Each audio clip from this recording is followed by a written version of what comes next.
নমস্কার বন্ধুরা, আমার এই ছোট্ট রান্নাঘরে আপনাদের সবাইকে স্বাগত। আজকে আমি ধোকার ডালনা রেসিপি বানাচ্ছি। তার জন্য আমি 100-200 গ্রামে 2 প্যাকেট ধোকা নিয়ে নিয়েছি, রেডিমেড, যেটা দোকান থেকে কিনতে পাওয়া যায়। এবং তার মধ্যে সামান্য পরিমাণ চিনি এবং সামান্য পরিমাণ লবণ এবং 1.5 থেকে 2 কাপ মতন জল দিয়ে সেটাকে ভালো মতো মিক্স করে আধ ঘন্টা মতন আমি চাপা দিয়ে রেখেছিলাম। এবার আধ ঘন্টা হয়ে গেছে। আধ ঘন্টা পরে কড়াইতে সামান্য তেল দিয়ে দিয়েছি, সাদা তেল। তার মধ্যে গোটা জিরে এবং আদা বাটা খানিকক্ষণ নেড়ে নেব যাতে আদার এবং জিরের স্মেলটা চলে যায়। তার মধ্যে এবার ওই মিক্সারটা মিশিয়ে দেব। মিক্সারটা ততক্ষণ নাড়াবো যতক্ষণ না কড়াই থেকে ছেড়ে আসে। যখন কড়াই থেকে এটা ছেড়ে আসবে, আরেকটি আমি থালা নিয়ে নেব। সেই থালাতে সামান্য পরিমাণ তেল আমি দিয়ে নেব। তেলটা বোলানো হয়ে গেলে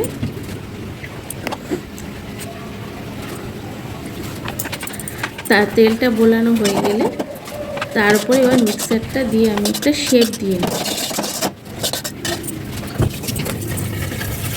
আস্তে আস্তে হাত দিয়ে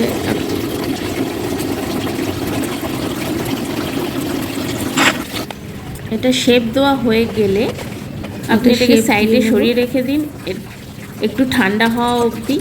তারপরে একটা বাটিতে আপনি আদা কুচি এবং টমেটো কুচি নিয়ে নিন।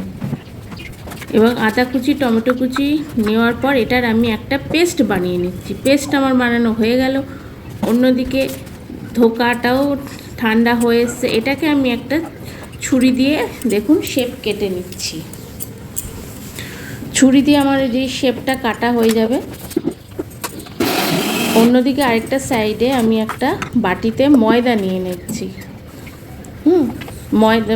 ময়দাটাকে সামান্য জল দিয়ে গুলে নিচ্ছি।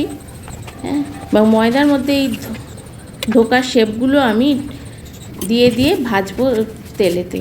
আমি তেলেতে এই কারণেই ধোকাগুলো ভাজছি, কারণ ধোকাগুলো তেলে দেওয়ার পর একটা ভেঙে যাওয়ার সম্ভাবনা থাকে। আমি যদি ময়দার মধ্যে ডুবিয়ে ভাজি তাহলে আমার এই ধোকাগুলো ভাঙবে না এবং ভাঙার সম্ভাবনাও কম। দেখুন, আমি এরপর কড়াইতে সামান্য পরিমাণ তেল দিয়ে নেব, অবশ্যই সাদা তেল।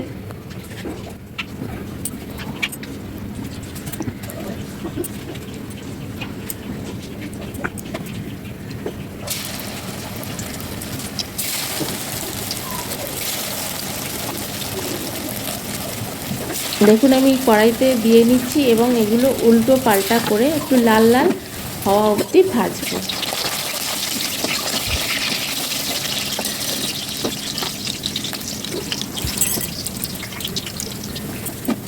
দেখুন, আমার ভাজা হয়েও এসছে।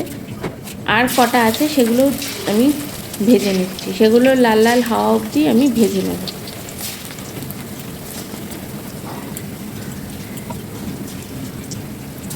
ময়দাতে ডুবিয়ে ভেজেছিলাম বলে এগুলো কোনোটাই আমার ভাঙেনি। মোটামুটি শেপেতে হয়তো একটু গন্ডগোল হয়ে গেছে, কিন্তু এমনি ভাঙেনি। আর আমার ভাজা হয়ে যাচ্ছে আর আমি তুলে রাখছি। তুলে রাখার পর এবার আবার কড়াইতে আমি সর্ষের তেল দিয়ে দিলাম। এবার সর্ষের তেল দেওয়ার পরে এর মধ্যে আমি গোটা জিরে এবং আদার ও টমেটোর যে পেস্টটা আমি বানিয়ে নিয়েছিলাম সেই পেস্টটা দিয়ে দিচ্ছি। সেই পেস্টটা দিয়ে দেওয়ার পরে খানিকক্ষণ নাড়ালাম। নাড়িয়ে এর মধ্যে জিরে গুঁড়ো, হলুদ গুঁড়ো, লঙ্কার গুঁড়ো সব দিয়ে আমি নাড়িয়ে নিচ্ছি। নাড়িয়ে নেওয়ার পর সামান্য পরিমাণ জল দেব।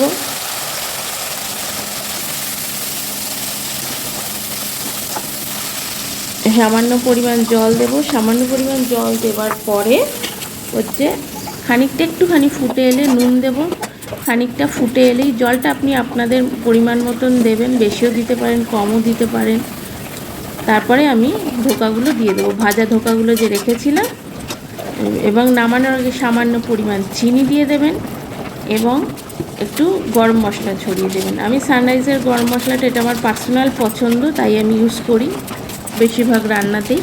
আপনারা আপনাদের পছন্দ মতন গরম মশলা ইউজ করতে পারেন। এবার বাটিতে ঢেলে পরিবেশন করুন। রুটি দিয়েও খেতে পারেন, ভাত দিয়েও খেতে পারেন। অবশ্যই রান্না করে আমাকে কমেন্ট করবেন যে কেমন হয়েছে রান্নাগুলো।